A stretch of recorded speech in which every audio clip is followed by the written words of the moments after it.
Hey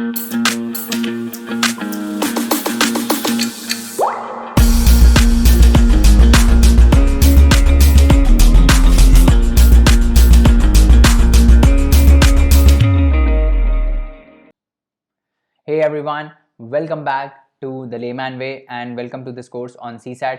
तो चलिए जल्दी से हम आगे बढ़ते हैं और अपना लेक्चर कंटिन्यू करते हैं। आज हम नया टॉपिक स्टार्ट करेंगे, that is profit and loss, है ना। तो आज हम परसेंटेजेस, प्रॉफिट एंड लॉस, तो ये सब देखेंगे। एंड आज का जो लेक्चर है उसमें हमारी लर्निंग्स क्या क्या रहने वाली हैं, लेट्स सी। तो आज हम देखेंगे कि भाई परसेंटेज हम कैलकुलेट कैसे करते हैं, किसी भी फ्रैक्शन को एज अ परसेंटेज कैसे लिखते हैं, कंपैरिजन कैसे करते हैं, डिफरेंट परसेंटेजेस का हो पाता है कि नहीं, एसपी, सीपी, प्रॉफिट, लॉस, ये सब क्या होता है, और पार्टनरशिप और उसके टाइप्स देखेंगे कि जब पार्टनरशिप होती है तो उसमें हम प्रॉफिट्स को कैसे कैलकुलेट करते हैं, करेक्ट। तो चलिए जल्दी से आगे बढ़ते हैं। And I hope you are solving MCQs of PYQs। जो PYQs के लेक्चर हैं वो साथ ही साथ प्लीज़ पढ़ते रहो उसको, है ना। तो एक कॉम्प्रिहेंसिव प्रिपरेशन हो जाएगा CSAT का, करेक्ट। वेट मत करो एंड के लिए कि पूरा कोर्स ये वाला कंप्लीट होगा उसके बाद हम PYQs करेंगे। PYQs भी साथ साथ करते रहो, करेक्ट। और प्रैक्टिस शीट जो है ना वो 4, वो भी साथ में सॉल्व करते रहो। चलो अब हम देखते हैं, सबसे पहले हम इंट्रोडक्शन से स्टार्ट करते हैं कि परसेंटेज जो हम ऐसे लिखते हैं परसेंटेज, इसका मतलब होता क्या है, what is the meaning of percentage, ठीक है। तो इसको समझने के लिए let's take a very basic example, बहुत ही एक सिंपल एग्जाम्पल लेते हैं कि दूध वाले का एग्जाम्पल लेते हैं। तो अगर आप पैकेट वाला दूध नहीं लेते हो, अगर आपके घर में दूध वाला भैया दूध डिलीवर करने आता है, तो आपने देखा होगा मम्मियाँ बोलती हैं यार आज आपके दूध में पानी बहुत था, आज आपका दूध बहुत कम था, है ना, पानी ज़्यादा था, इस टाइप से बोलते हैं, है ना। तो मान लो जो एक दूध वाला है ना, वो दूध में पानी मिला देता है, करेक्ट। वो दूध में पानी मिला देता है, तो लेट्स से कुछ पार्ट दूध है उसका, कुछ पार्ट मिल्क है, और इसमें इसने पानी मिला दिया, इसमें इसने वाटर मिला दिया, है ना। तो अब लेट्स से मम्मी बोलती है कि यार आज तो तुम्हारे दूध में 25% पानी था। इसका क्या मतलब होता है कि जब जब मम्मियाँ ऐसे बोलती हैं कि आज तो तुम्हारे दूध में 25% पानी था, दूध तो कम ही था, 25% पानी ही था, या फिर 50% पानी था, इसका क्या मतलब होता है। इसका मतलब ये होता है कि पूरे दूध में, है ना, अगर 100 मान लो जैसे 100 लीटर दूध है लेट से, तो 100 लीटर में से 25 लीटर जो था, 25 लीटर जो था वो तो पानी था, करेक्ट। ये मतलब होता है उसका। तो परसेंटेज का मतलब होता है फॉर एवरी 100 कितने यूनिट्स हैं। जैसे कि अगर 25% जो है इसमें पानी है, इसका मतलब 100 यूनिट अगर उसने टोटल आपको दूध दिया, तो उसमें 25 यूनिट क्या था, 25 यूनिट पानी था। इसका मतलब ये होता है, ठीक है। ऐसे ही अगर 50% पानी होगा तो हम क्या बोलेंगे कि अगर 100 यूनिट उसने आपको दूध दिया तो उसमें से 50 यूनिट क्या था, 50 यूनिट उसमें से पानी था, करेक्ट। तो इट मीन्स कि फॉर एवरी 100 आपके पास कितने यूनिट हैं, दैट इज कॉल्ड परसेंटेज। इसको एक्सप्रेस कैसे करते हैं, अब परसेंटेज का मतलब क्या होता है, जैसे मान लो हमको इसको एब्सोल्यूट वैल्यू में कन्वर्ट करना है, करेक्ट। तो अभी तो मैंने 100 लीटर इसको मान लिया, करेक्ट। अभी लेट से उसने आपको 100 लीटर नहीं दिया, लेट से आपके घर में 2 लीटर दूध आता है ना, और आपकी मम्मी ने उससे बोला कि यार 25% इसमें जो था वो तो पानी था, है ना। तो इसका मतलब अगर मेरे को निकालना होगा कि इसमें पानी कितना है, तो मैं कैसे निकालूंगा, 25% ऑफ, परसेंट मतलब 1/100, ठीक है। 25% ऑफ 2 लीटर, ठीक है, ये मतलब होता है। 25% ऑफ 2 कैसे निकालते हैं, 25% ऑफ 2 ऐसे ही तो निकालते हैं, 25/100 इंटू 2, करेक्ट। तो परसेंटेज को हम डिनोट कैसे करते हैं, परसेंटेज सिंबल ये होता है, बट इसको अगर हमको एब्सोल्यूट वैल्यू में कन्वर्ट करना हो तो हम क्वांटिटी को 1/100 से मल्टीप्लाई करते हैं। तो अगर मेरे को जैसे 10% को एब्सोल्यूट वैल्यू में कन्वर्ट करना है तो मैं क्या बोलूँगा, 10/100, दैट इज़ 1/10, है ना।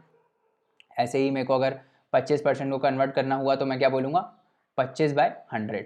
तो जो भी नंबर है, जो जिसका जो भी परसेंटेज है उसको हम 100 से डिवाइड कर देते हैं एब्सोल्यूट वैल्यू में कन्वर्ट करने के लिए, करेक्ट। तो ऐसे ही मान लो x% है, ऐसे ही अगर x% है, इसको मेरे को एब्सोल्यूट वैल्यू में कन्वर्ट करना है तो मैं क्या करूँगा, x/100 कर दूंगा। बहुत ही बेसिक है, सिंपल है, सबको आता है ये, करेक्ट। और ऐसे ही उल्टा भी हो जाएगा, मान लो मेरे को अगर एब्सोल्यूट वैल्यू दी हुई है, मेरे को ये वैल्यू दी हुई है, x/100 वैल्यू दी हुई है, तो मैं इससे परसेंटेज भी निकाल सकता हूँ। कैसे निकाल सकता हूँ, मान लो ये मेरे को x/100 दिया है, तो मैं क्या करूँगा, 100 से मल्टीप्लाई कर दूंगा, है ना। अगर x/100 में मैं 100 से मल्टीप्लाई करूँगा, इधर मैं 100 से मल्टीप्लाई करता हूँ और इधर भी मैं 100 से मल्टीप्लाई करता हूँ, तो मेरा यहाँ पे आ जाएगा ना x, जो एब्सोल्यूट वैल्यू है ये x, वो मेरी आ जाएगी, कितनी आ गई, 100x%, करेक्ट, है ना।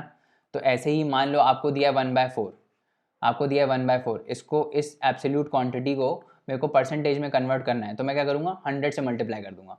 तो x इज परसेंटेज में अगर मेरे को निकालना होगा x%, तो वो कितना होगा 1/4 into 100, that is equal to 25%। Correct? इतना समझ में आ गया कि कैसे एब्सोल्यूट से हम उसमें कन्वर्ट करते हैं। अगर एब्सोल्यूट वैल्यू दी हुई है आपको, जैसे फ्रैक्शन दिया हुआ है 1/4, 2/5, इसको अगर परसेंटेज में कन्वर्ट करना हो तो हम उसको 100 से मल्टीप्लाई कर देते हैं और फिर परसेंटेज का साइन लगा देते हैं। दैट इसका अगर हम करें 2/5 का, तो ये कितना आएगा 5 2 10 20 एंड दैट इज़ 40%। ठीक है, समझ में आया? ऐसे ही अगर 40% को कन्वर्ट करना हो एब्सोल्यूट वैल्यू फ्रैक्शन में, तो कैसे करेंगे? इसको हम 100 से डिवाइड कर देंगे, सिंपल है। करेक्ट? ये आ जाएगा आपका एब्सोल्यूट वैल्यू। तो ये हमने देख लिया कि कैसे हम परसेंटेज का मतलब क्या होता है। इट मीन्स कि पर 100 आपके पास कितने यूनिट है। जैसे 40%, हम 40% को ऐसे लिख रहे थे ना, कैसे लिख रहे थे 40/100। इसका मतलब हर 100 यूनिट के लिए मेरे पास 40 यूनिट्स हैं। ठीक है, इसका मतलब ये होता है। ठीक है, समझ में आ गया? कन्वर्जन भी समझ में आ गया कैसे करते हैं। अब आगे चलते हैं हम लोग। तो expressing percentage as a fraction मैंने आपको बता दिया। कोई भी परसेंटेज है 50%, उसको फ्रैक्शन में कैसे आप लाओगे? उसको 100 से डिवाइड करके। तो इसको जब 100 से डिवाइड करेंगे तो ये 1/2 आ जाएगा। ठीक है, ऐसे ही divide the percentage figure by 100। ठीक है, तो परसेंटेज को 100 से डिवाइड कर दो, परसेंट की जगह 1/100 लिख दो तो एब्सोल्यूट वैल्यू आ जाता है। करेक्ट? समझ में आ गया? एग्जाम्पल देख लेते हैं। 25% मैंने आपको बता दिया, 25/100, इसको कन्वर्ट करोगे तो 1/4 आ जाएगा, है ना? सिंपल है। Expressing a fraction a/b as a decimal and as a percentage, तो सिंपल है। ये 1/2 को 0.5, देखो 1/2 फ्रैक्शन है। ठीक है, ये 1/2 फ्रैक्शन है। अब इसको अगर आप सॉल्व करोगे तो ये कितना आएगा 0.5 आएगा।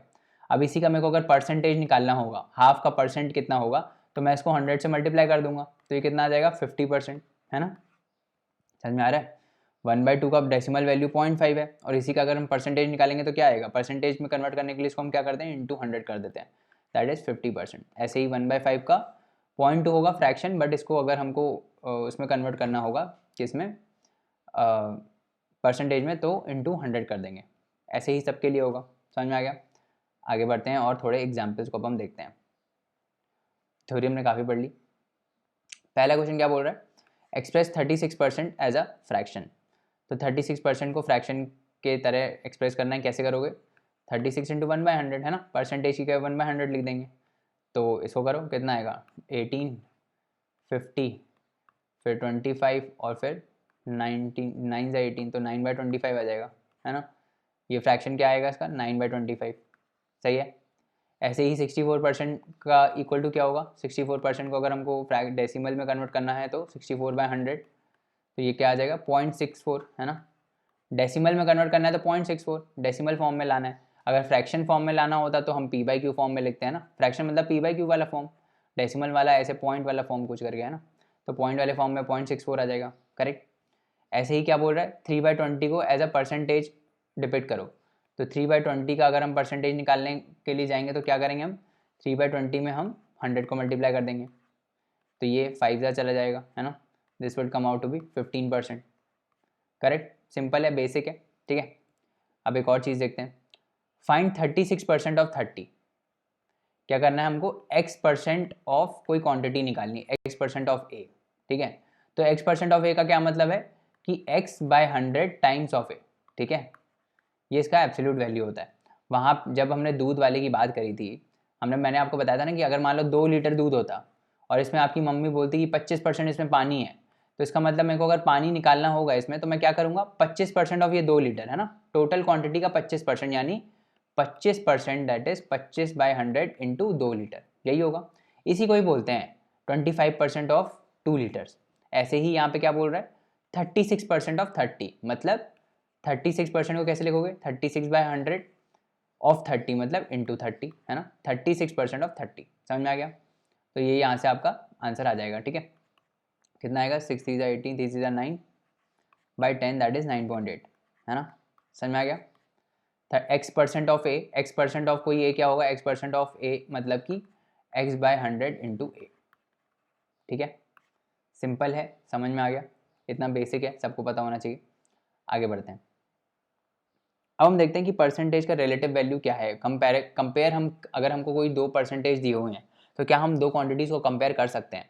ये एक कंपैरेटिव वैल्यू है या एक रिलेटिव वैल्यू है? तो let's let's take an example. मान लो आप एक पेपर में 18 मार्क्स स्कोर करते हो 20 में से, ठीक है, तो आपके पास मार्क्स हैं 20, आप 18 स्कोर कर लेते हो उसमें से, करेक्ट। तो ये जो 18 है that is your absolute marks है ना, एब्सोल्यूट आपके कितने नंबर आए।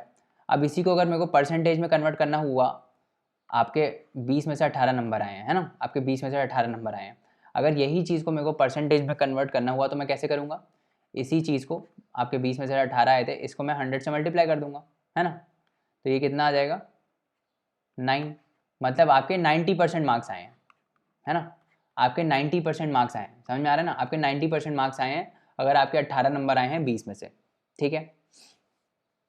अब अगर मान लो कोई आपका बोलता है कि आपके 90% मार्क्स आए हैं, है ना, तो इसमें मैक्सिमम मार्क्स तो पता नहीं है कितने हैं। अब 90% मार्क्स का तो ये भी मतलब हो सकता है कि आपके 90 आए हैं 100 में से, है ना, और ये भी हो सकता है कि आपके 18 नंबर आए हैं 20 में से, है ना, तो ये भी मैक्सिमम मार्क्स तो हमको नहीं वाले। तो अगर आपको परसेंटेज दिया है तो आप एब्सोल्यूट क्वांटिटीज़ को कंपेयर नहीं कर सकते, समझ में आ रहा है। अगर मैंने मान लो 2 फैमिलीज़ हैं, एक आपकी फैमिली है और एक मेरी फैमिली है, ठीक है, और हम लोग सेम दूध वाले से दूध लेते हैं, ठीक है, हम लोग सेम दूध वाले से दूध लेते हैं। मैं आप लेट्स से आपके घर में बोला जाता है दूध वाले को कि यार तुमने 25% इसमें डाला है पानी, और मैं भी बोलता हूँ कि मैंने भी 25% डाला है पानी, है ना, तो क्या आप ये बता सकते हो क्या कि आपके में पानी कितने लीटर है? क्या ये बता सकते हो कि आपके में पानी कितने लीटर है, और क्या मैं बता सकता हूँ कि मेरे में पानी कितना लीटर है? हम सिर्फ परसेंटेज अगर दिया होगा तो हम ये कंपेयर नहीं कर पाएंगे कि मेरे में पानी कितना है और आपके में पानी कितना है एब्सोल्यूट वैल्यू में, जब तक हमको टोटल क्वांटिटी नहीं मालूम। जब तक मेरे को ये नहीं पता कि आपकी फैमिली 2 लीटर लेती है और मेरी फैमिली 5 लेट से 3 लीटर लेती है, तब तक मैं ये नहीं बता सकता कि मेरे में पानी एब्सोल्यूट में कितना है ना, और मैं उसको कंपेयर नहीं कर पाऊंगा, ठीक है, समझ में आ रहा है। तो मतलब परसेंटेज से आप एब्सोल्यूट वैल्यू कंपेयर नहीं कर सकते, परसेंटेज बस एक रिलेटिव वैल्यू होती है, ठीक है, समझ में आ गया, समझ में आ गया कि ये एक बस कंपैरेटिव वैल्यू है, ठीक है। आगे हम क्वेश्चंस करेंगे तो समझ में आएगा। अब मान लो एक और एग्जांपल लेते हैं कि मान लो आपकी क्लास में 30% जो हैं और स्टूडेंट्स वो गर्ल्स हैं, ठीक है, मतलब टोटल क्लास में 30% लड़कियां हैं, है ना, 3% गर्ल्स हैं और 40%, और एक दूसरी क्लास है जिसमें 40% गर्ल्स हैं, ठीक है। तो क्या हम ये बता सकते हैं दोनों क्लास में, मान लो एक ये ए क्लास है और एक बी क्लास है, तो हम क्या ये बता सकते हैं किस में लड़कियाँ ज़्यादा हैं? अब आपको लगेगा यहाँ पे 40% लड़कियाँ ज़्यादा हैं तो यहाँ ज़्यादा होगी, नहीं भाई, हम नहीं बता सकते ना, क्योंकि हमको इस क्लास में पता ही नहीं कितने बच्चे हैं। हो सकता है इस क्लास में 2 बच्चे हों सिर्फ और उसमें 40% लड़कियाँ हों, है ना, ये भी हो सकता है। और हो सकता है यहाँ पे 10 मतलब 10 टोटल बच्चे हों, तो यहाँ पे लड़कियाँ तो 3 हो जाएंगी, बट यहाँ पे तो नहीं होंगी 3, है ना, समझ में आ रहा है, तो यहाँ पे ज़्यादा हो जाएगा।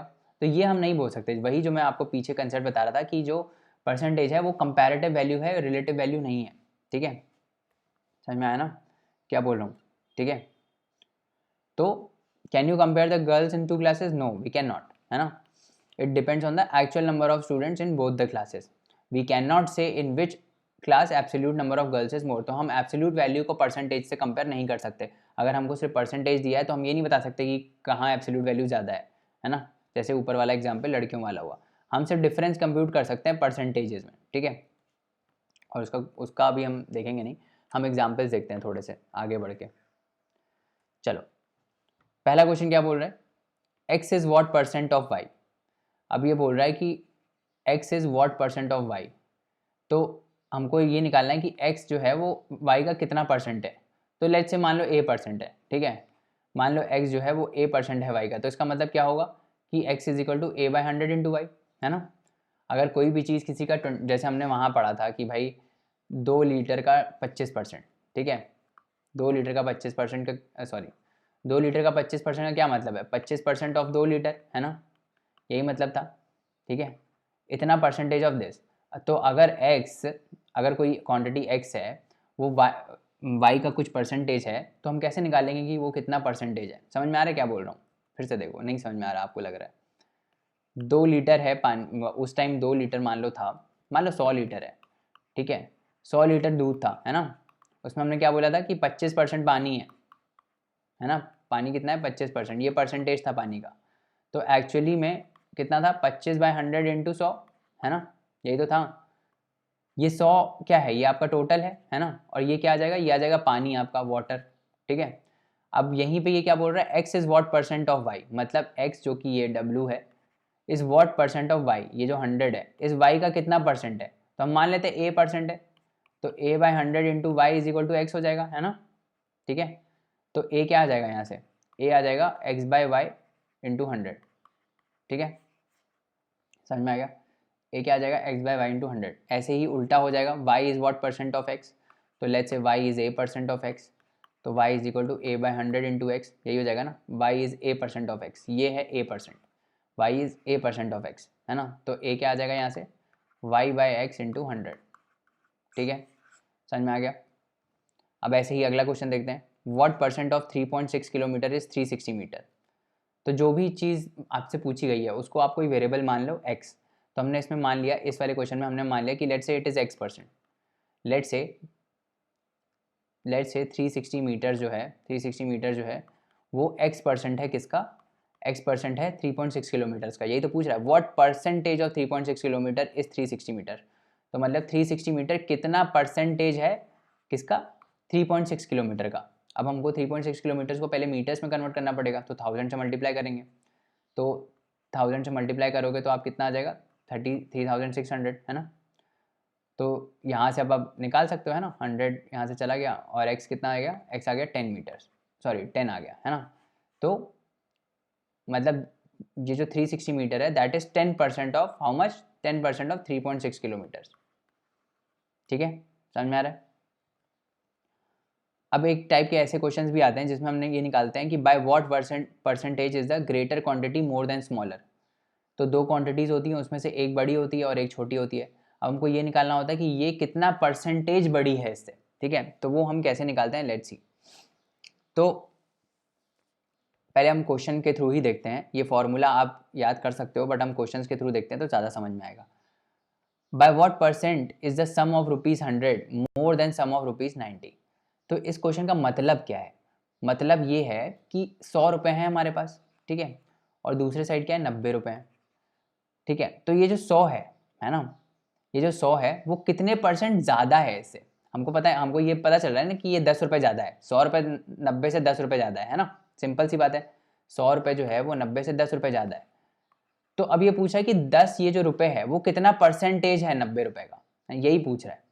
तो इसको अभी तो ये सिंपल है क्योंकि हमको पता चल गया कि भाई 100 और 90 में डिफरेंस जो है वो 10 रुपये का है ना, तो हमने बता दिया कि भाई ये जो 100 रुपये है ये 90 से 10 रुपये ज़्यादा है, तो ये जो 10 रुपये है ये कितना परसेंटेज है, और कितना परसेंटेज है 90 रुपये का, यही पूछ रहा है। By what percent is the sum of ₹100 more than sum of ₹90। मतलब इसको लिखते कैसे हैं मैं आपको ये बता रहा हूँ, 100 रुपये 90 रुपये से कितने परसेंटेज ज़्यादा है, समझ में आ रहा है, 100 रुपये 90 रुपये से, ये 90 रुपये है, 90 रुपये से कितने परसेंटेज ऑफ 90 रुपये ज़्यादा है, समझ में आ रहा है, ये है कितना परसेंटेज, हमने मान लिया कि मान लो वो a% ज़्यादा है, तो हम 90 का a% निकालेंगे, उसको हम ऐड करेंगे 90 में और फिर ये आएगा क्या, ये आएगा 100, ठीक है, तो हम ये बोलेंगे कि 100 रुपये a% ज़्यादा है किससे, 100 रुपये जो है वो a% ज़्यादा है 90 रुपये से, ठीक है। तो अभी इसको हम ऐसे कर सकते हैं, 90 कॉमन लेके 1 + a/100 ऐसे भी कर सकते हो, है ना, या फिर यहाँ पे ले आओ, ये 100 - 90 कर दो, कितना आएगा 10 आ जाएगा, 10 is equal to a/100 into 90, ठीक है, समझ में आ रहा है। और फिर यहाँ से आप कर लो, यहाँ से ये कर लो, कितना आ गया 100/9,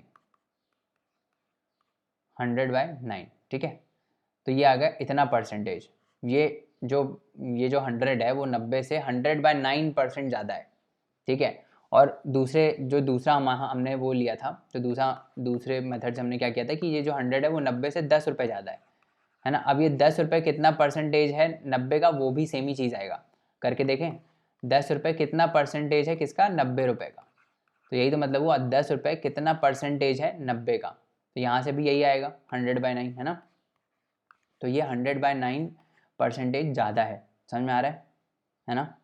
तो अब इसको फॉर्मूले के टाइप में लिखते हैं, है ना, हम कोशिश करते हैं फॉर्मूले के टाइप में लिख के। तो ये जो 100 रुपये था इसको हम मान लेते हैं ग्रेटर क्वांटिटी, जो बड़ी है क्वांटिटी, है ना, और वो जो 90 रुपये था उसको हम मान लेते हैं स्मॉलर क्वांटिटी, है ना। तो हमने कैसे लिखा कि ग्रेटर क्वांटिटी, एक मिनट, जो बड़ी वाली क्वांटिटी है वो स्मॉलर क्वांटिटी से कितने परसेंटेज बड़ी है, मान लो x% बड़ी है किससे, स्मॉलर क्वांटिटी से, है ना।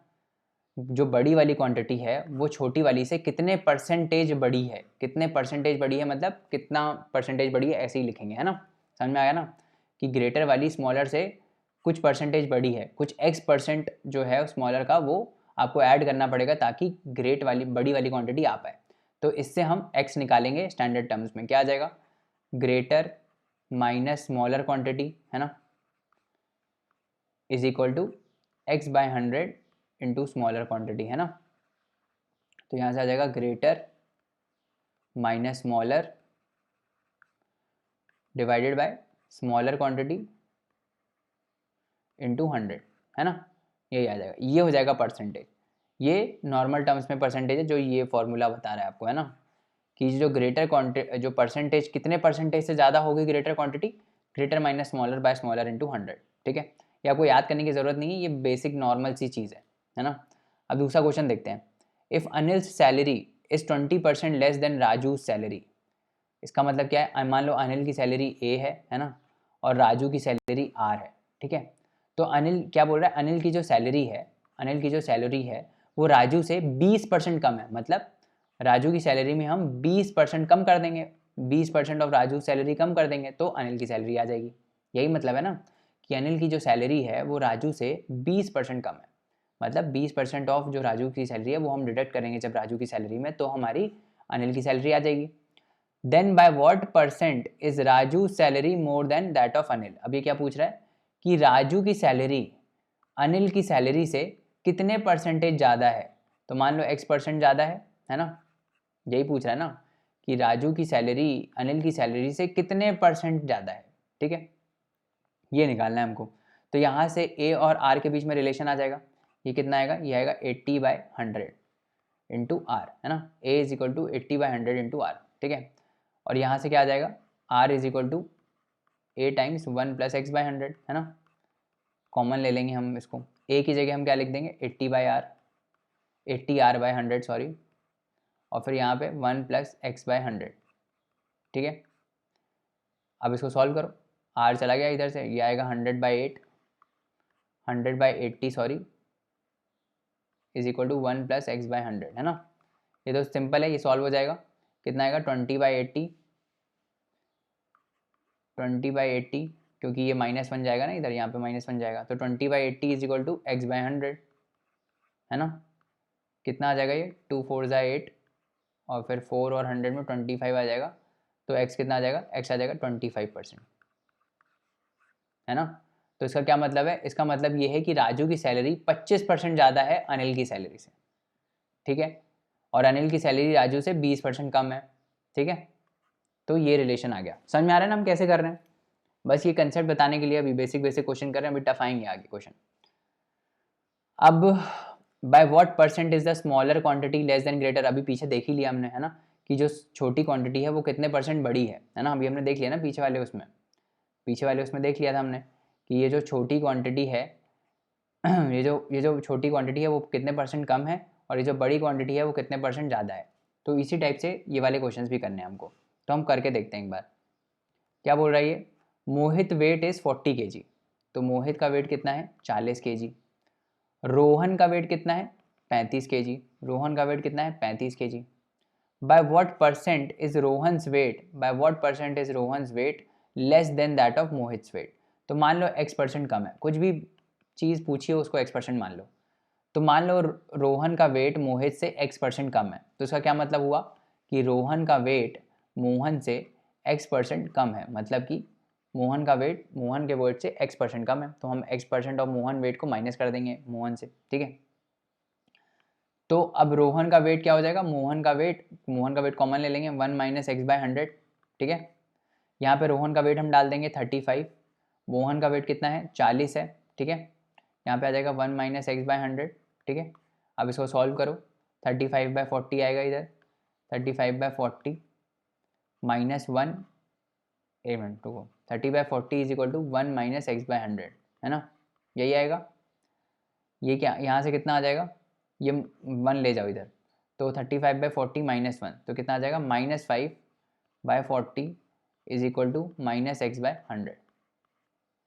ये गया यहाँ से, 5 8 जा 40 आ गया, 4 2 जा 8 आया, 4 25 जा आया, x कितना आ गया यहाँ से, x आ गया हमारा 25/2 दैट इज 12.5। तो जो रोहन का वेट है that is 12.5% less than that of Mohit का वेट। ठीक है, समझ में आ रहा है, यही कंसेप्ट है। इस टाइप से समझ में आ गया। ऐसे ही दूसरा क्वेश्चन करते हैं। In an examination Mohit secured 60% of the marks which is 45 marks more than the passing marks. If the passing marks is 45%, then find the maximum marks in the examination. तो जो पूछ रहा है उसको मान लो कुछ मैक्सिमम मार्क्स पूछा है ना, तो लेट्स से कि मैक्सिमम मार्क्स एग्जाम के कितने हैं, कुछ मान लेते हैं, m मान लेते हैं, चलो कि मैक्सिमम मार्क्स एग्जाम के m है। ठीक है, मतलब जैसे अगर 100 नंबर का पेपर है तो मैक्सिमम मार्क्स 100 होते हैं ना, कितने मैक्सिमम मार्क्स कोई ला सकता है, दैट इज 100। तो मान लो कि मैक्सिमम मार्क्स m है। ठीक है, तो मोहित ने कितना स्कोर किया है, Mohit secured 60% of the marks, Mohit secured 60% of the marks which is 45 marks more than the passing marks. ठीक है, ठीक है, if the passing marks is 45% then find the maximum marks. तो मैक्सिमम मार्क्स m अगर है तो पासिंग मार्क्स कितने हैं, पासिंग मार्क्स कितने हैं 45% है ना, पासिंग मार्क्स कितने हैं 45% ऑफ दिस m है ना, समझ में आ रहा है ना। यही तो बोल रहा है कि पासिंग मार्क्स जो है वो 45% किसका, मैक्सिमम मार्क्स का। ठीक है, पासिंग मार्क्स कितने हैं 45% मैक्सिमम मार्क्स का। अब मोहित ने कितना स्कोर किया है, मोहित ने 60% ऑफ द मार्क्स स्कोर किए हैं विच is 45 marks more than the passing marks. तो मोहित का स्कोर कितना है, मोहित का स्कोर है 60% ऑफ m, उसने 60% स्कोर किया है ना, जो कि कितना है, जो कि 45 मार्क्स मोर है, 45 मार्क्स मोर है किससे, पासिंग मार्क्स से। तो ऐसे हो जाएगा ना, ये रहे पासिंग मार्क्स, पासिंग मार्क्स से 45 मार्क्स मोर है ना, तो पासिंग मार्क्स में हमने 45 मार्क्स ऐड कर दिए and that is equal to Mohit के मार्क्स जो कि 60% है किसका, मैक्सिमम मार्क्स के 60% है, 60% मार्क्स उसने स्कोर किए। ये इक्वेशन समझ में आ गई कि मोहित ने 60% ऑफ द मार्क्स स्कोर किए हैं जो कि 45 मार्क्स ज़्यादा है किससे, इससे पासिंग मार्क्स से, और पासिंग मार्क्स कितना है 45% ऑफ m। ठीक है, 45% है मैक्सिमम मार्क्स का। तो अब यहाँ से हम कैलकुलेशन करते हैं, 60/100 m minus 45/100 m is equal to how much, is equal to 45। 60 minus 45 कितना आता है 15, 15/100 m इज इक्वल टू 45, 15 3 ज़ा 45 और यहाँ से m आ जाएगा कितना, m आ जाएगा 300। समझ में आ रहा है। तो मैक्सिमम मार्क्स कितने हैं, मैक्सिमम मार्क्स हैं 300। ठीक है, समझ में आ गया, आगे बढ़े। नहीं, एक और क्वेश्चन है, सॉरी एक और क्वेश्चन है,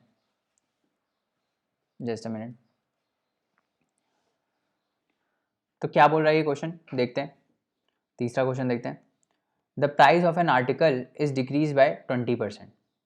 ठीक है, by what percentage its composition must be increased so that the expenditure on it increases by 10%। Okay, तो ये थोड़ा कंफ्यूजिंग हो सकता है क्वेश्चन, है ना, क्योंकि पता नहीं आर्टिकल क्या है, हम सोचोगे आर्टिकल कोई बुक है क्या, नहीं, आर्टिकल का मतलब है प्रोडक्ट। यहाँ पे कि बोल रहा है, अब मान लो मैं आपको इसका एक अच्छा एग्जांपल देता हूँ कि मान लो आप टॉफ़ीज़ खरीदते हो। ठीक है, यू परचेज टॉफ़ीज़ और आप वो टॉफ़ी लेते हो लेट्स से 100 रुपये की, तो 100 रुपये में लेट्स से आपको 100 टॉफ़ियाँ मिल जाती हैं, 100 यूनिट मतलब टॉफ़ियाँ मिल जाती हैं, 100 टॉफ़ियाँ मिल जाती हैं, है ना।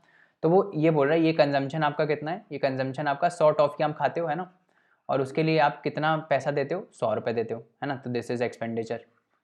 क्वेश्चन समझना जरूरी है ना, क्वेश्चन नहीं समझ में आएगा तो सॉल्व नहीं कर पाओगे।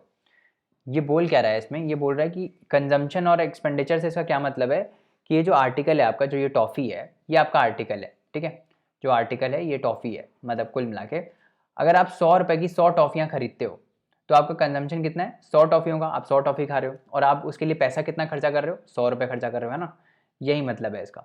अब ये इस क्वेश्चन में क्या बोल रहा है कि the price of an article is decrease by 20%। तो हम इसी एग्जाम्पल को लेके चलते हैं। तो 100 रुपये की टॉफ़ी हम पहले ले रहे थे, अब वो 100 रुपये को कम करके 20% इसमें हमने कम कर दिया, मतलब कि 20% अगर हमने इसमें कम किया तो कितना कम हो गया, 100 में 20% कम करो कितना हो गया, 100 माइनस 20% ऑफ 100 दैट इज, ये कितना आ जाएगा 80 रुपये आ जाएगा, है ना। कुल मिला के 80 रुपये आ जाएगा। तो 20% कम हुआ तो 80 रुपये आ गया, है ना। इसका 20% मतलब 20 रुपये हमने इसमें कम कर दिया कुल मिला के, है ना। अब आपको 80 रुपये में 100 टॉफियाँ मिल रही हैं, ठीक है। यही तो मतलब हुआ, हमने प्राइस जो है वो कम कर दिया, 80 रुपये कर दिया। पहले 100 रुपये में 100 टॉफियाँ मिल रही थी, अब 80 रुपये में 100 टॉफियाँ मिल रही हैं, ठीक है। अभी क्या बोल रहा है, by what percentage its composition must be increased, मतलब कि so that expenditure on it increases by 10%। मतलब ये जो 100 यूनिट है ये कितने परसेंट से इंक्रीज होना चाहिए, मान लो x% से इंक्रीज होना चाहिए, ताकि जो एक्सपेंडिचर है, ये जो इस साइड का एक्सपेंडिचर है ये बढ़ जाए 10% से। मतलब पहले जो आप 100 रुपये खर्चा कर रहे थे, अब आप वो कितना खर्चा करो, 10% और एडिशनल इसमें खर्चा करो, ठीक है। तो 10% और खर्चा करोगे तो कितना खर्चा करोगे, 110 रुपये, ठीक है। समझ में आ रहा है।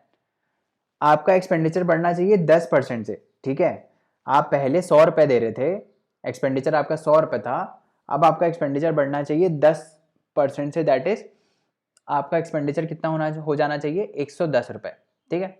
उसके बदले में 110 रुपये में के बदले में आपको कितनी टॉफियाँ मिल जाएंगी, that would be your consumption. और वो टॉफियाँ पुराने वाले से कितना परसेंटेज ज़्यादा होंगी वही हमको निकालना है, ठीक है।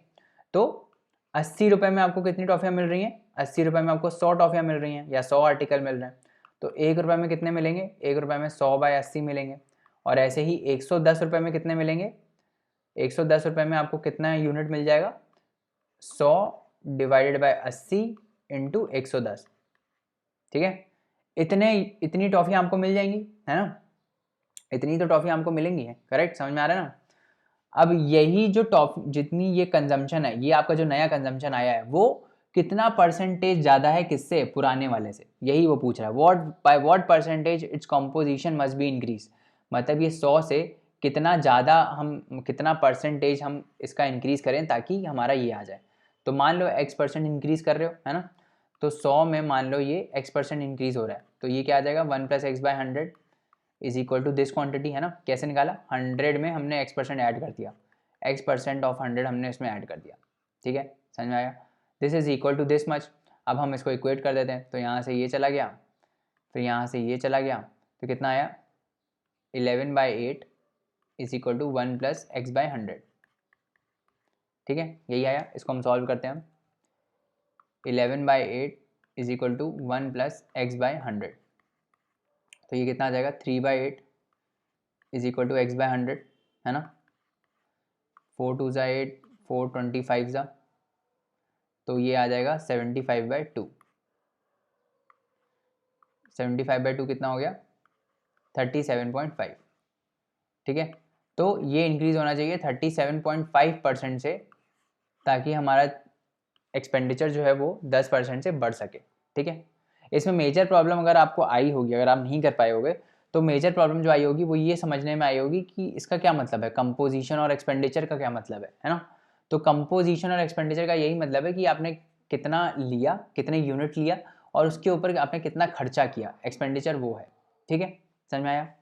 आगे बढ़ते हैं इसको। अब नेक्स्ट क्वेश्चन देखते हैं क्या बोल रहा है। In an office 60% of the employees are female. एक ऑफिस है ना, उसमें 60% जो हैं वो लड़कियां हैं, 30% जो लड़कियां एम्प्लॉयज़ हैं उनमें से उनके बच्चे हैं, ठीक है। 30% of the female employees have childrens and 20% of the male employees have children. By what percentage of employees have children. तो क्या बोल रहा है इसमें कि एक ऑफिस है, उसमें कुछ लोग हैं, ठीक है। लेट से ऑफिस में 100 लोग हैं, ठीक है। कभी परसेंटेज में अगर कोई चीज़ सिंप्लीफाई करनी हो ना तो 100 मान लो, क्योंकि परसेंटेज क्या होता है, परसेंटेज यही होता है ना, 1/100, तो हमेशा 100 कट जाता है, तो इसीलिए थोड़ा सिंप्लीफिकेशन हो जाता है। तो हम मानेंगे कि ऑफिस में लेट से 100 लोग हैं, ठीक है। ऑफिस में मान लो 100 लोग हैं, करेक्ट। अब इन 100 में से फीमेल कितनी है, 60%, मतलब 60 फीमेल है ना। 60% ऑफ 100 दैट इज 60, और बाकी बचे मेल्स हैं, मतलब 40 मेल्स हैं, है ना। ये फीमेल्स हैं, इनको मैं F लिख देता हूँ, फीमेल, और बाकी क्या है, बाकी मेल है, ठीक है। अब इन 60 में से 30% ऑफ देम, इन 60 का 30% मतलब 30% of this 60, that is equal to how much, 18। तो 18 जो फीमेल एम्प्लॉयज़ हैं उनके क्या हैं, उनके चिल्ड्रंस हैं, है ना। तो 18 फीमेल एम्प्लॉयज़ के चिल्ड्रंस हैं और बाकियों के नहीं है, इसका मतलब है ना, तो बाकियों से हमको कुछ करना भी नहीं है। उसके बाद क्या बोल रहा है कि मेल्स में 20% of the male employees have children, मतलब 20% ऑफ दिस 40 दे हैव, कितना हुआ ये, कितना हुआ, 8 हो गया। इन 8 मेल एम्प्लॉयज़ के चिल्ड्रंस हैं, ठीक है, इन 8 मेल एम्प्लॉयज़ के चिल्ड्रन हैं। तो कह रहा है by what percentage of employees have children. तो पहले तो आप यही निकालो कि कितने एम्प्लॉयज़ हैं जिनके चिल्ड्रन हैं, कितने एम्प्लॉयज़ हैं जिनके बच्चे हैं, 18 फीमेल्स है ना, यहाँ से 18 फीमेल और यहाँ से 8 मेल्स, तो 18 + 8 कितना हो गया ये, 26। तो 26 ऐसे टोटल एम्प्लॉयज़ हैं जिनके क्या हैं, जिनके बच्चे हैं, है ना। 26 एम्प्लॉयज़ हैं जिनके बच्चे हैं और टोटल एम्प्लॉयज़ कितने हैं, 100 हैं, इंटू 100 कितना हो गया, 26%। 26% एम्प्लॉयज़ के क्या है, चिल्ड्रन है। इसीलिए देखो, इसीलिए हमने यहाँ पे 100 ले लिया, बहुत सिंप्लीफाई हो गई ना कैलकुलेशन। अब यहाँ पे 26 आ गया, हमको पता है 26% है क्योंकि यहाँ तो 100 था ना।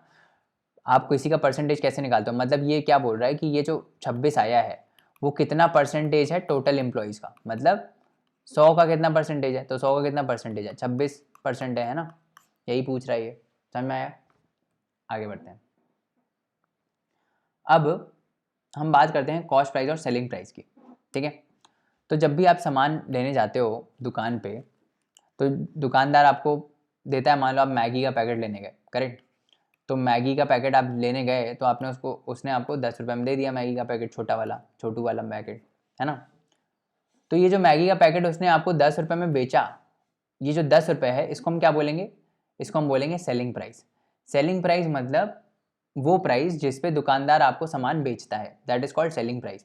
कभी कभार आपने देखा होगा किसी शॉप में आप जाते हो, लेट्स से हल्दीराम का आप पैकेट लेने चले गए, हल्दीराम की आप भुजिया लेने चले गए, है ना, तो उसके पीछे आप MRP देखते हो, है ना, मैक्सिमम रिटेल प्राइस। MRP आप देखते हो सकता है लिखा हो 50 रुपये, है ना, बट आप सिंस उसके रेगुलर कस्टमर हो तो आप बोलते हो यार इसमें कितना डिस्काउंट है, आप दो थोड़ा, 50 रुपये तो नहीं देंगे, तो हो सकता है दुकानदार आपको 45 रुपये में दे दे, ठीक है। तो आपको हल्दीराम की भुजिया कितने में मिल गई, 45 रुपये में मिल गई, तो यहाँ पे आपका सेलिंग प्राइस कितना हो गया, सेलिंग प्राइस हो गया 45 रुपीज़। सेलिंग प्राइस मतलब जो फाइनल कस्टमर आपको पे करेगा, that is called selling price, ठीक है। ये हो गया मैक्सिमम रिटेल प्राइस जो पीछे प्रोडक्ट के प्रिंटेड होता है। अब उसके बाद बचता है कॉस्ट प्राइस। कॉस्ट प्राइस क्या होता है कि ये दुकानदार ने हल्दीराम की भुजिया कहीं से ली होगी, है ना, ये दुकानदार ने हल्दीराम की भुजिया कहीं से ली होगी, उसमें उसको कितने की पड़ी होगी, लेट से उसको 40 रुपये की पड़ी वो हल्दीराम की भुजिया, तो यहाँ पे कॉस्ट प्राइस कितना हो गया, यहाँ पे कॉस्ट प्राइस हो गया 40 रुपीज़, ठीक है। समझ में आ रहा है ना कि कॉस्ट प्राइस क्या होता है। कॉस्ट प्राइस मतलब उस प्रोडक्ट को प्रोक्योर करने का कितना प्राइस लगा मेरे को, that is called cost price, या उस प्रोडक्ट को बनाने में कितना प्राइस लगा, that is called cost price, ठीक है। वो हो गया कॉस्ट प्राइस। उसके बाद आप अपना मार्जिन जोड़ते होगे इसमें ना, तो शॉपकीपर कुछ सामान कुछ रेट पे खरीदता होगा, उसके बाद अपना प्रॉफिट जोड़ता होगा, है ना, और फिर बेचता होगा बाहर किसी प्राइस पे, तो उसको हम बोलते हैं सेलिंग प्राइस, इसको हम बोलते हैं कॉस्ट प्राइस, और इसको डोनेट करते हैं हम CP से, दैट इज कॉस्ट प्राइस, इसको हम डोनेट करते हैं SP से, that is called selling price.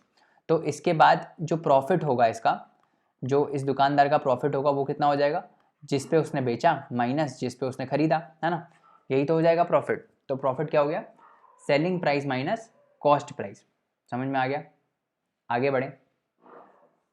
तो प्रॉफिट क्या हो गया हमारा, प्रॉफिट हो गया, जैसे हमने प्रॉफिट क्या हो गया, प्रॉफिट हो गया selling price minus cost price, ठीक है, ये हो गया हमारा प्रॉफिट। अब इसका हमको परसेंटेज निकालना है। परसेंटेज मतलब कि ये जो भी आया है, मान लो ये A आया, तो ये जो A है वो कितना परसेंटेज है किसका, कॉस्ट प्राइस का, that is called profit percent, ठीक है। प्रॉफिट परसेंट मतलब कि आपने खरीदा था CP रुपए में, मान लो आपने खरीदा था C रुपए में, आपने बेचा कुछ पर्टिकुलर सेलिंग प्राइस S पे, तो आपको कितने परसेंटेज प्रॉफिट हुआ, तो कितने परसेंटेज ऑफ प्रॉफिट आप किसका निकालोगे, आप उसका ही निकालोगे ना जिस पे आपने खरीदा सामान, उसी पे ही तो आपको प्रॉफिट मिल रहा है, करेक्ट। तो क्या होगा प्रॉफिट परसेंटेज, कि जो हमारा प्रॉफिट है वो कितने परसेंट है हमारे कॉस्ट प्राइस का। तो मान लो प्रॉफिट अगर, तो मैं आपको दिखा देता हूँ कि प्रॉफिट मान लो A है ना, तो ये जो प्रॉफिट है वो कितना परसेंट है किसका, आपके कॉस्ट प्राइस का, ठीक है, that is called profit percent. तो यहाँ से हम निकालेंगे कितना आ जाएगा, ये A × 100 divided by cost price, और हमारा ए है क्या, हमारा प्रॉफिट है क्या, ये तो प्रॉफिट ही है ना। हमारा प्रॉफिट क्या है, प्रॉफिट हमारा है जितने पे हमने बेचा सेलिंग प्राइस माइनस जितने पे हमने उसको बाई किया दैट इज कॉस्ट प्राइस। तो यहाँ पे आप लिख दो एक ही जगह selling price minus cost price divided by cost price into 100। ठीक है, ये क्या हो गया, ये हो गया हमारा, ये क्या हो गया हमारा, ये हो गया हमारा वो प्रॉफिट परसेंट, है ना। तो प्रॉफिट परसेंट हो गया selling price minus cost price by cost price into 100। ये आप याद भी कर सकते हो, नहीं भी करोगे तो सिंपल है, ऐसा कुछ ज़रूरी नहीं है याद करना। ठीक है, when cost price and profit percent are given. अब देखो अभी इन्हीं तीनों में ना इधर उधर होता रहता है। अब मतलब हमने ये निकाल लिया कि प्रॉफिट परसेंट कितना है, हमने निकाल लिया ना प्रॉफिट परसेंट कितना था, profit percent is equal to selling price minus cost price divided by cost price into 100, है ना। अब इस इक्वेशन में कोई भी दो चीज़ें दी होंगी, मान लो आपको सेलिंग प्राइस दिया है और प्रॉफिट परसेंट दिया है तो आप कॉस्ट प्राइस निकाल लोगे, अगर कॉस्ट प्राइस और सेलिंग प्राइस दिया है तो आप प्रॉफिट परसेंट निकाल लोगे, है ना। तो इन तीनों में से आपको कोई भी दो चीज़ें दी होगी तो आप निकाल लोगे ना, सब कुछ भी, तीसरा क्वांटिटी। तो बस वही वो बोल रहा है कि when CP and profit percent are given then SP is equal to this. अब इसको रटने की जरूरत नहीं है क्योंकि आपको तो ये इक्वेशन पता है ना, आपको तो पता है ये आया कैसे, है ना। तो अब आप इसमें से कोई भी दो चीज़ें दी हो तो आप तीसरी चीज़ निकाल लोगे। तो ये सब वही है, इसको इधर उधर करके निकाला गया है। ठीक है, तो इसको हमको याद वाद नहीं करना है, आपको बस ये ध्यान रखो। ठीक है, अब लॉस कब होगा, शॉपकीपर को लॉस कब होगा, जब वो मान लो कुछ पर्टिकुलर प्राइस में परचेज कर रहा है सीपी और वो बेच रहा है उससे कम में, है ना। तो selling price when selling price is less than cost price, ठीक है, when selling price is less than cost price तब होता है उसका लॉस। ठीक है, तो लॉस कितना हो गया, लॉस हो गया cost price minus selling price, this is the loss. ठीक है, अब ऐसे ही लॉस परसेंटेज निकालेंगे हम, जैसे हमने वो निकाला था प्रॉफिट परसेंट, वैसे ही लॉस परसेंट। तो ये जो लॉस है वो मान लो ए परसेंट है किसका, कॉस्ट प्राइस का, है ना। तो यहाँ पे ये जो ए है that is called a loss percent. तो लॉस परसेंट कितना हो जाएगा, cost price minus selling price divided by cost price into 100। This is called this A is called the loss percentage. ठीक है, क्या बोलते हैं इसको, लॉस परसेंटेज। ठीक है, समझ में आ रहा है, आगे बढ़े। अब इसी में इन्होंने जैसे इसका हमने इधर उधर किया ना वैसे ही यहाँ पे भी ये लोग इधर उधर करेंगे। जब आपको लॉस परसेंटेज और कोई दो चीज़ें इसमें पता है तो आप तीसरी चीज़ निकाल सकते हो। ठीक है, समझ में आया, इक्वेशन सिंपल है, आगे बढ़ते हैं। अब एक आता है ओवरहेड्स। ओवरहेड क्या होता है, चलो अब मैं आपको बताता हूँ ओवरहेड क्या होता है। मान लो ये जो रिटेलर था, है ना, जिससे आप सामान लेने जाते हो, जिससे आपने हल्दीराम की भुजिया ली, है ना, उसने होलसेलर से ख़रीदा था।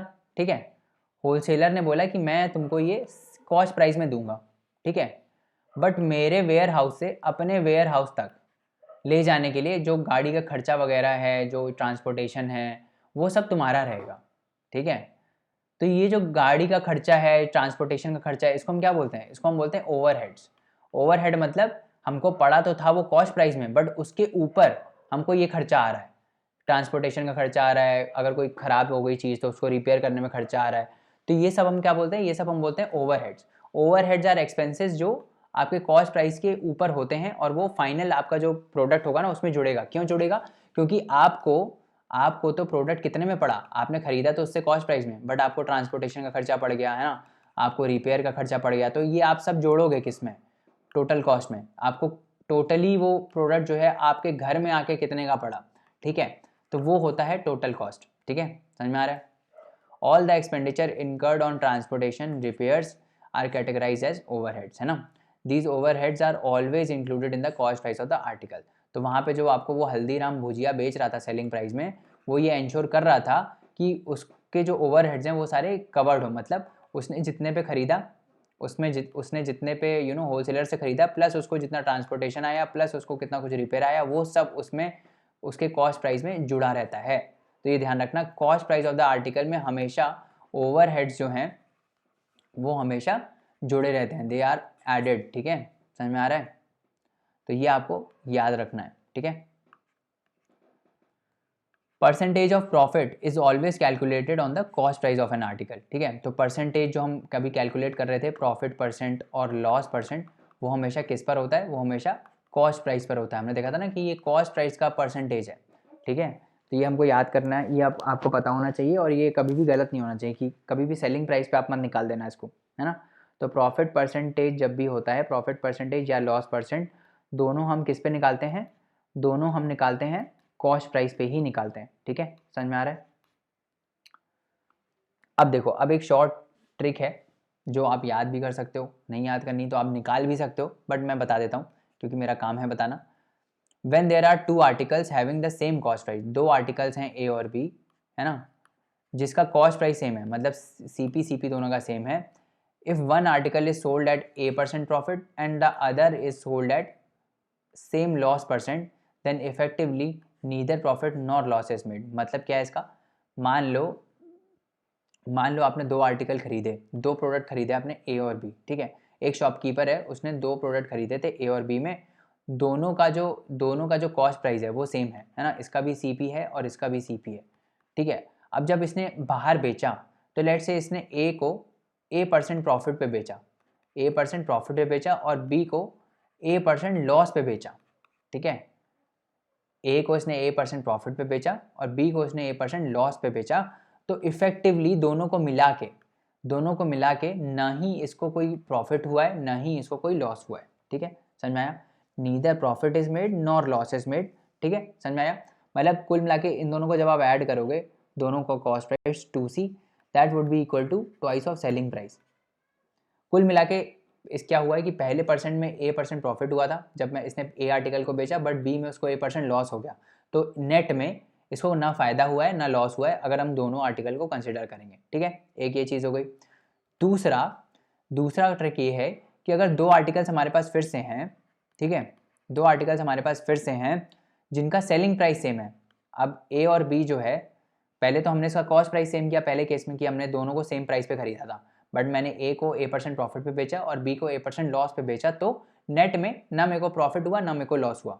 बट मान लो ए जो है, ए को मैंने एक पर्टिकुलर सेलिंग प्राइस पे बेचा और बी को भी उसी सेलिंग प्राइस पे बेचा, ठीक है। अब ये सेलिंग प्राइस इसमें दोनों में सेम है ना। अब सिंस सेलिंग प्राइस सेम है और हमको ये बताया गया है कि ये जो ए है उसको जब हमने सेलिंग प्राइस पे बेचा तो हमने X% प्रॉफिट कमाया, है ना, और जब हमने बी को इस सेलिंग प्राइस पे बेचा तो हम X% लॉस में चले गए, ठीक है। यहाँ पे लॉस, यहाँ पे पॉजिटिव। समझ में आ रहा है क्या बोल रहा हूँ, दोनों को सेम प्राइस पे बेचा है, ए को भी SP पे बेचा है और बी को भी SP पे बेचा है, बट ए में हमको X% प्रॉफिट हुआ है और बी में हमको X% लॉस हुआ है। इसका मतलब ये है कि इन दोनों का कॉस्ट प्राइस डिफरेंट होगा, इसका CA होगा, इसका CB होगा। हमको नहीं पता कॉस्ट प्राइस क्या है, बट कॉस्ट प्राइस डिफरेंट होगा। In this case there is always a net loss, ठीक है। दोनों को अगर आप मिला दोगे तो हमेशा इस केस में जो है वो लॉस हुआ होगा शॉपकीपर को हमेशा, और वो जो लॉस परसेंटेज होगी वो कितनी होगी, X/10 का होल स्क्वायर, ठीक है। ये शॉर्ट ट्रिक है, अगर ऐसा कोई क्वेश्चन आता है तो आप बिना सॉल्व किए इसको डायरेक्ट ऐसे निकाल सकते हो कि loss percentage is equal to X/10 the whole square, है ना। इसको याद करना ना याद करना आपके ऊपर है, मैंने बता दिया। अब हम इसके क्वेश्चंस भी करेंगे जिसमें मैं आपको एग्जैक्टली बताऊंगा ये होता कैसे है, ठीक है। चलो एग्जाम्पल्स कुछ हम सॉल्व करते हैं। तो पहला क्वेश्चन देखते हैं। पहला क्वेश्चन क्या बोल रहा है, a shopkeeper bought a cycle for ₹1200। एक शॉपकीपर है, उसने एक बाईसाइकिल खरीदी, बाईसाइकिल बना देते हैं, कितनी ही बेकार बाईसाइकिल है ये हम मान लो एक बाईसाइकिल खरीदी इसने, कितने में खरीदी, 1200 रुपये में, ठीक है। इसने 1200 रुपये में खरीदी इसको, करेक्ट। और इसने इसको बेचा कितने में, इसने बेचा इसको 1500 रुपये में। तो यहाँ पे शॉपकीपर के लिए कॉस्ट प्राइस कितना हो गया, 1200 रुपये, सेलिंग प्राइस कितना हो गया, 1500 रुपये। फाइंड द प्रॉफिट और लॉस परसेंटेज। तो क्या है, इसमें इसको प्रॉफिट कितना हुआ है, इसमें इसको प्रॉफिट हुआ है 1500 माइनस 1200, दैट इज 300 रुपये का प्रॉफिट हुआ है। और ये कितना परसेंटेज है हमारा CP का, that would be A%, let's say A% है तो A% ऑफ 1200, ठीक है। यहाँ से ये चला गया तो A कितना आ गया, A आ गया 300/12, दैट इज हाउ मच, 3 4 12, 25%, है ना। तो उसको 25% क्या हुआ है, प्रॉफिट हुआ है इसमें, ठीक है। समझ में आ गया, सिंपल है। अब ये जो चीज़ है वो वही फॉर्मूला है जो अभी पीछे देखा था ना, profit percent is equal to, यहाँ पे क्या पूछा, profit percent is equal to selling price 1500 minus cost price 1200 divide by cost price 1200 into 100, यही तो था ना, 300 by 1200 into 100 that is equal to 34, that is 25%, है ना। फॉर्मूले से भी वही चीज़ आ रही है और जो जैसे हमने कंसेप्ट समझा था उससे भी वही चीज़ आ रही है ना। आगे बढ़ते हैं, क्या बोल रहा है, Rakesh purchased a TV for ₹5000। तो राकेश ने एक टीवी खरीदी 5000 रुपये में, ठीक है। He paid ₹250 for its transportation, okay. तो इसने अभी देखो, इसने खरीदी कितने में थी, 5000 रुपये में। तो वही चीज़ है जो मैं बता रहा था आपको, होलसेलर से खरीदा आपने 5000 रुपये में। इसके बाद इसने 250 रुपये पे किया ट्रांसपोर्टेशन में, ठीक है। ये है ओवरहेड जो हमने बात किया ना अभी, दिस इज ओवरहेड। तो हमने देखा था कि ओवरहेड जो होता है हमेशा कॉस्ट प्राइस में इंक्लूड होता है। तो नेट में उसको टीवी कितने रुपए की पड़ी, 5000 रुपये की तो उसको बिकी थी, प्लस 250 रुपये उसका ट्रांसपोर्टेशन चार्ज। तो नेट में जो उसका कॉस्ट प्राइस है टीवी के लिए वो कितना हुआ, 5250, है ना, 250 प्लस 5000, करेक्ट। अगर उसने बेचा टीवी को कितने रुपए में, 5075 रुपये में उसने बेचा, उसने बेचा टीवी को कितने में, 5075 रुपये में। तो इस केस में जो हमारा कॉस्ट प्राइस है वो बड़ा है सेलिंग प्राइस से, तो यहाँ पे उसको लॉस हो गया है। तो फाइंड द प्रॉफिट और लॉस परसेंटेज, तो यहाँ पे हमको लॉस परसेंटेज निकालना है। तो लॉस परसेंटेज क्या होगा, cost price minus selling price, that is loss. Loss कितना हो गया, 5250 माइनस 5075 डिवाइडेड बाय इसका कॉस्ट प्राइस, उसी का परसेंटेज है ये, है ना, इंटू 100। तो ये यहाँ से कितना आ जाएगा, यहाँ से आ जाएगा 250 माइनस 75, कितना होता है 250 minus 75, 180 sorry 175 I guess, 250 minus 75 कितना होता है, 5475, है ना, 175। तो यहाँ से आ जाएगा 175 डिवाइडेड बाय 5250 इंटू 100, है ना। तो 5 से मल्टीप्लाई करो, 5 1 ज़ा 5 और 5 0 ज़ा 0, 5 5 ज़ा 25, फिर यहाँ से आ जाएगा 5 3 ज़ा 15, 5 5 ज़ा 25, 5 7 ज़ा 35, 5 2 ज़ा 10, 0 7 3 ज़ा 21, फिर यहाँ से का 10/3, है ना। तो 3.33% उसको जो है वो लॉस हुआ है इसमें, है ना। 3% का मोटा मोटा उसको लॉस हुआ है इसमें, समझ में आ गया। आगे बढ़ते हैं, by selling 24 pens Kranti lost an amount of cost price of 3 pens, find his loss percentage. Simple question है, क्या बोल रहा है, बाय सेलिंग 24 पेन्स। तो पहली बात तो उसने 24 पेन बेचे हैं, ठीक है।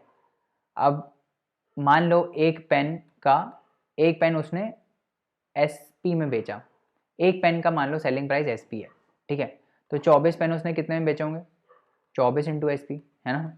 सिंपल है ये तो, इसमें कुछ ज़्यादा दिमाग लगाने की ज़रूरत नहीं है। एक पेन को उसने अगर SP रुपये में बेचा, मतलब सेलिंग प्राइस उसका S है, या फिर मान लो A है, मान लो एक पेन को उसने A रुपये में बेचा, तो 24 पेन को उसने टोटल कितने रुपये में बेचा होगा, 24 A में बेचा होगा, सही है। अब ये 24 A में जब इसने बेचा तो ही lost an amount to the cost price of 3 pens. तो मान लो एक पेन का कॉस्ट प्राइस जो था वो है C, ठीक है। एक पेन का कॉस्ट प्राइस कितना है C, तो 3 पेन का कॉस्ट प्राइस कितना होगा, 3C। ये तो बहुत ही सिंपल है ना, 3 पेन का कॉस्ट प्राइस कितना होगा, 3C, ठीक है, समझ में आ गया। अब जब इसने 24 पेन बेचे तो उसने 24 पेन जो है, टोटल 24 पेन है, तो टोटल 24 पेन को उसने कितने रुपए में बेचा, 24 A में बेचा, है ना। यही तो बेचा, 24 A में बेचा ना उसने, 24 टाइम्स A में। अगर उसने एक पेन A रुपए में बेचा तो उसने 24 पेन 24 A रुपए में बेचे थे। अब इसका कॉस्ट प्राइस कितना होगा टोटल 24 पेन का, 24C, है ना। 24C तो होगा, एक पेन का कॉस्ट प्राइस अगर C है तो 24 पेन का कॉस्ट प्राइस 24C होगा। अब इसमें क्या बोल रहा है, ही लॉस्ट एन अमाउंट। तो लॉस्ट एन अमाउंट इसका मतलब जो कॉस्ट प्राइस है वो ज़्यादा है, तो उसको लॉस कितना हुआ होगा, लॉस हुआ होगा उसको जो उसका कॉस्ट प्राइस है माइनस सेलिंग प्राइस। तो कॉस्ट प्राइस कितना है हमने ले लिया है, 24C ले लिया है, माइनस सेलिंग प्राइस कितना है, 24A है, ठीक है। तो ये उसको लॉस हुआ, और ये किसके बराबर है, ये है 3C के बराबर, 3 पेन के कॉस्ट के बराबर। तो ये है 3C के बराबर। यहाँ से आपका रिलेशन आ जाएगा, क्या आ जाएगा, 24A is equal to 21C, है ना। 24 - 3 21, 3 7 ज़ा 21, 3 8 ज़ा 24, तो कितना आ गया 8A is equal to 7C आ गया।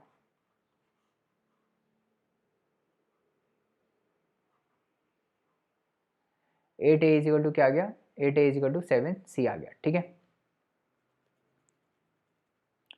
समझ में आ गया 8A is equal to 7C आ गया। अब पूछा क्या इसने, इसमें पूछा है लॉस परसेंटेज। लॉस परसेंटेज क्या होगा, what is the loss percentage? Loss percentage हमने निकाला ना, cost price minus selling price divided by cost price into 100, है ना। तो 24 पेन का कॉस्ट प्राइस कितना था 24C, 24 पेन का selling price 24A divided by 24C into 100, ये होगा उसका लॉस परसेंटेज। ठीक है, तो कुल मिला के ये आ जाएगा C minus A divided by C into A into 100, है ना। अब हमको पता है C और A में रिलेशन पता है, तो यहाँ पे रख दो C is equal to 8A/7 रख दो, तो कितना आ जाएगा, या फिर A को रख दो, A को रख दो C की जगह, A is equal to 7C/8 रख दो, तो C minus 7C/8 divided by C into 100, तो कितना आ जाएगा 8 माइनस 7 1/8 आ जाएगा, 100/8 आ जाएगा। 4 2 ज़ा 8, 4 25 ज़ा, दैट इज इक्वल टू 12.5%। तो इसको लॉस कितना हुआ, इसको लॉस हुआ 12.5% का। समझ में आ रहा है ना, समझ में आ रहा है। आगे बढ़े, चलो अभी क्या बोल रहा है इसमें, Naresh sold 2 books for ₹600 each, thereby gaining 20% on one book and losing 20% on another book, find his overall loss और गेन परसेंट। तो ये याद है हमने ट्रिक देखा था पीछे, हमने एक ट्रिक देखा था ना पीछे, कि अगर दो आर्टिकल्स का सेलिंग प्राइस सेम है ना, और एक में उसको X% गेन होता है और दूसरे में उसको X% लॉस होता है, तो ओवरऑल में हमेशा लॉस होता है, और वो loss percent is equal to X/10 का होल स्क्वायर। तो यहाँ पे अगर आप ट्रिक यूज़ करोगे तो डायरेक्ट हो जाएगा 20/10 का होल स्क्वायर, दैट इज 4%, है ना। ये ऐसे डायरेक्ट भी हो सकता है, बट अगर आपको ये ट्रिक याद नहीं, अगर ये शॉर्टकट याद नहीं है, तो हम कैसे करेंगे, तो हम अपने ट्रेडिशनल मेथड से करेंगे। तो 2 बुक हैं, नरेश के पास 2 बुक हैं, उसने 2 बुक बेची, मान लो A है और B है, ठीक है। उसने उसको कितने रुपये में बेचा, 600 रुपये में बेचा इसको, और यहाँ पे भी 600 रुपये में बेचा, ठीक है। यहाँ पे कॉस्ट प्राइस इसका CA था, यहाँ पे कॉस्ट प्राइस इसका CB था। यहाँ पे इसको कितना हुआ, यहाँ पे इसको 20% का प्रॉफिट हुआ है ना, और यहाँ पे इसको 20% का लॉस हुआ है।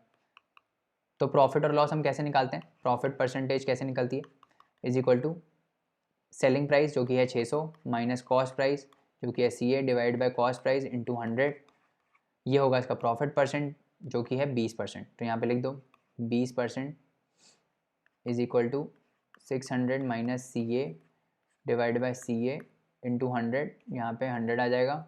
ये आ गई एक इक्वेशन। और दूसरी क्या है, यहाँ पे इसको लॉस हुआ है, तो अब इसको लॉस हुआ है तो लॉस परसेंटेज कैसे हम निकालते हैं, loss percentage is equal to cost price CB minus selling price divided by cost price into 100, है ना, यहाँ पे डिवाइड बाय 100 आ जाएगा। अब ये क्या पूछ रहा है, फाइंड हिज ओवरऑल लॉस और गेन परसेंट। ओवरऑल लॉस क्या होगा, ओवरऑल मतलब इन दोनों का मिला के, तो इन दोनों का मिला के इसको कितने का पड़ा था, दोनों CA प्लस CB का पड़ा था, है ना, और इन दोनों को मिला के इसने कितने को बेचा, 1200 रुपये में बेचा। तो टोटल लॉस होगा या गेन होगा हम कैसे निकालेंगे, हम निकालेंगे मॉड ऑफ 1200 माइनस इसका टोटल कॉस्ट प्राइस, इसका टोटल कॉस्ट प्राइस कितना है CA plus CB divided by CA plus CB into 100, है ना। ये होगा ओवरऑल लॉस या प्रॉफिट, हमको नहीं पता क्या है, पर ओवरऑल लॉस या प्रॉफिट यही होगा, ठीक है।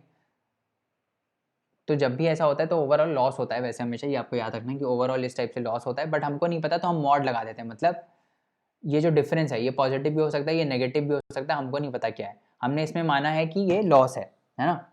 और आप पॉजिटिव मानोगे तो क्या आएगा, यहाँ पे प्लस कर देना, यहाँ माइनस कर देना, तो वो नेगेटिव आ जाएगा। नेगेटिव आने का मतलब उसको लॉस हुआ है, ठीक है, समझ में आ रहा है। तो चलो हम ऐसे मान लेते हैं, आपके साइड से ही मान लेते हैं, उसको ऐसे कर देते हैं, रुको, तो पूरा ही रेज हो गया यार, अरे यार पूरा ही रेज हो गया। चलो शुरुआत में हमको मालूम था ना, A यहाँ पे है, B इधर है, यहाँ पे CA है, यहाँ पे CB है ना। इसको 600 रुपये में इसने बेचा, इसको भी 600 रुपये में बेचा। यहाँ पे प्रॉफिट परसेंट 20 था, तो यहाँ पे हमारी इक्वेशन आई थी क्या, 20/100 selling price minus cost price divide by cost price, और यहाँ पे क्या आया था 20/100 is equal to C B minus 600 divide by C B, यही आया था 2 इक्वेशन। और इसके साथ साथ एक और इक्वेशन आई थी, हमको ओवरऑल लॉस निकालना था। तो टोटल जो कॉस्ट प्राइस है दोनों का मिला के, ए प्लस बी का मिला के कितना है, सी ए प्लस सी बी, और टोटल सेलिंग प्राइस कितना है 1200 का। तो इसमें अगर हम प्रॉफिट और लॉस परसेंटेज निकालेंगे तो कैसे आएगा, selling price minus cost price divided by cost price into 100। ठीक है, ये आ गया। अब हमको क्या चाहिए, अब हमको चाहिए सी ए और सी बी में रिलेशनशिप। ठीक है, तभी ये निकल पाएगा। तो यहाँ पे देखो ये 20/100 है, ये भी 20/100 है, दोनों सेम है, दोनों को इक्वेट कर दो। इसको इक्वेट कर दो किसके बराबर, C B minus 600 divide by C B. ठीक है, तो ये यहाँ से आपका आ जाएगा कितना, यहाँ से आ जाएगा 600 C B minus C A into C B, है ना, C A C B is equal to C A C B minus 600 C A. तो इसको इधर ले जाओ, फिर कुछ आ रहा है इधर से, 1200 नहीं, 600 C A plus C B is equal to 2 C A plus C B, 2 C A C B, है ना, ये आ जाएगा, समझ में आ रहा है ना, ये आ जाएगा, 2 से काट दो 300 चला जाएगा, तो ये आ जाएगा आपका, ये चीज़ आ गई, है ना। इससे कुछ आ भी रहा है क्या, अरे पर हमने ये क्यों किया, हम तो यहाँ से ही निकाल सकते थे ना सी ए और सी बी, हम तो यहाँ से सी और सी बी निकाल सकते थे क्या कर रहे हैं हम, ये 5 जज करो इसको, 1/5 आ जाएगा ये, है ना, 21/5 आ जाएगा। यहाँ से हम सी ए निकाल लेते हैं डायरेक्ट, इतना हमने पता नहीं क्यों कर दिया। C A is equal to 5 into 600 minus 5 into C A, है ना, तो यहाँ से 6 सी ए आ जाएगा, 6 सी A is equal to 5 into 600, तो यहाँ से सी ए कितना आ जाएगा 500, है ना, तो सी ए आ गया हमारा 500, और यहाँ से सी बी आ जाएगा, सी बी कितना आएगा, सी बी इसको सॉल्व करो, इसको सॉल्व करोगे तो सी बी आ जाएगा, सी बी कितना आएगा, सी बी आ जाएगा आपका 5 C B, 4 C B is equal to 4 C B is equal to आएगा आपका 25 जा 6 5 30, तो यहाँ पे आ जाएगा 300, है ना, यही तो आएगा, 5 इंटू 600 आएगा ना। तो अब इसको करो, 2 2 जा 4, 2 3 जा 6, 300, और 2 150 था, तो ये आ जाएगा 750, है ना, सी बी आ जाएगा 750। अब यहाँ पे ये दोनों लिख दो, सी ए सी बी, तो 750 प्लस 1200 हमको दिख गया कि ये जो कॉस्ट प्राइस है वो 1250 आ रहा है ना, तो this is greater than 1200, that is a loss. तो कितना आ गया ये, 1250 माइनस 1250 डिवाइड बाय 1200 इंटू 100, कितना हो गया ये,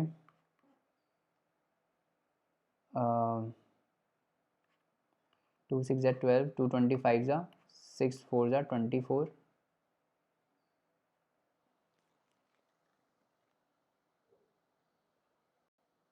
1250 ही आया, ठीक है। तो 6 4 जा 24, लगभग 4%, जो हमारा उससे आया था x/10 द होल स्क्वायर, है ना, वो अप्रॉक्सीमेट वैल्यू है, ध्यान रखना, है ना, x/10 वाली जो होल स्क्वायर है ये अप्रॉक्सीमेट वैल्यू है, एक्चुअली में जो आएगा वो यहीं से आएगा, 6 4 जा 24, 5 में से 4 गया 1, 6 1 जा 6, 4.1% लगभग आपका आ जाएगा, है ना आंसर। तो 4% लगभग आपका आंसर आ गया। तो ये शॉर्ट ट्रिक है। देखो अब यहाँ पे तो ऑप्शन, यहाँ पे ये सब्जेक्टिव क्वेश्चन है तो हमने ऐसे सॉल्व किया, बट आपको यूपीएससी में तो क्या होगा, यूपीएससी में तो ऑप्शन होंगे, तो x/10 would be close to the option, ठीक है।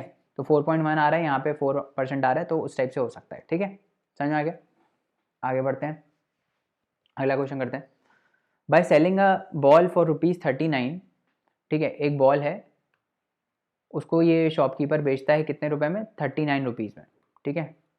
अ शॉपकीपर गेन्स 30%, तो इसको प्रॉफिट होता है कितने का, प्रॉफिट इसको होता है 30% का।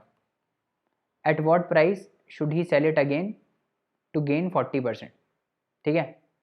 तो मान लो इस बॉल का कॉस्ट प्राइस सी था, ठीक है, इसके बाद उसने इसको बेचा कितने में, 39 रुपीज़ में, और इसके बाद उसको बेचना है कुछ एस में, ठीक है, ताकि वो गेन कर पाए 40% और। At what price should he sell it to, अच्छा वो कितने प्राइस पे बेचे कि उसको जो गेन है वो 40% का हो। अभी उसको गेन कितने का हुआ, अभी उसको गेन हुआ 30% का, तो वो कितने प्राइस पे बेचे कि उसको 40% का गेन हो। तो सिंपल है कि नहीं है, 30% का उसको गेन हुआ है, मतलब प्रॉफिट परसेंट हमारा 30 है। प्रॉफिट परसेंट हम कैसे निकालते हैं, 30% is equal to selling price that is 39 minus cost price divided by cost price into 100, है ना, यही होता है। अब इसको सॉल्व करो, इसको सॉल्व करो, 30C is equal to 3900 minus 100C, तो ये आ जाएगा 130C इज इक्वल टू 3900 और C इज इक्वल टू आ जाएगा क्या, 30। तो हमारा कॉस्ट प्राइस कितना आ गया, हमारा कॉस्ट प्राइस आ गया 30। अब उसको गेन कितना चाहिए, उसको गेन चाहिए 40% का। तो again profit percent is equal to selling price S, जो कि हमको नहीं मालूम है, minus cost price 30 divide by cost price 30 into 100, जो कि हमको निकालना है। करेक्ट, हमको यही निकालना है। तो यहाँ से इसको कैंसिल कर देते हैं और यहाँ से ये भी कैंसिल कर देते हैं। तो 4 3 12 आ गया, 12 is equal to S minus 30 and S is equal to how much, S is equal to 42। तो वो इस आर्टिकल को 42 रुपीज़ में बेचेगा, तब जाके इसको प्रॉफिट होगा 40% का। ठीक है, समझ में आ गया। आगे बढ़ते हैं। The cost price and the marked price of a watch are ₹200 and ₹300। तो एक वॉच है, उसका मार्क्ड प्राइस कितना है, MRP जो होता है, मार्क्ड प्राइस कितना है, 300 रुपये है। कॉस्ट प्राइस कितना है, कॉस्ट प्राइस 200 रुपये है। It was sold at a discount of Y%। तो ये जो मार्क्ड प्राइस से Y% डिस्काउंट पे इसको सोल्ड किया, मतलब बेचा गया। तो एक्चुअली में उसका सेलिंग प्राइस कितना हो गया, ये मार्क्ड प्राइस से Y% डिस्काउंट पे ये बेचा गया है ना। तो इसका सेलिंग प्राइस हो गया 300 टाइम्स 1 माइनस Y बाय 100, ये हो गया इसका selling price. The percentage was 3/2%, 3/2 Y%। Find the value of Y from the following option, option तो दिए ही नहीं हुए हैं। The percentage was 3/2 Y%. The cost price and market price of a watch are 200 and 300. It was sold at a discount of Y%.